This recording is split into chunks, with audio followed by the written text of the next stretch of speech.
But look at this run from Bryan Levell of Jamaica. Steaming away with this one. Watch the clock. It's a new meeting record. What a second half.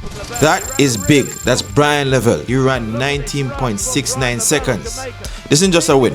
This is a warning shot. That time puts him at not just the third fastest in the modern world this year, but the third fastest Jamaican ever, behind Bolt and Blake. He didn't just win, he demolished the field. While it's a pity he won't compete in the men's 100 meter at the World Championships, his recent 9.82 personal best proves his sheer speed and raw talent. This man is a force to be reckoned with. But the question is, can the young Bryan Levell, at just 21, beat the 2024 Olympic gold medalist in the 200 meters final, Leslie Tobogo, the silver medalist Kenneth Benderek, Noah Lyles, the bronze medalist? Only 4 people have ever beat Noah in the 200 meters final in his pro career.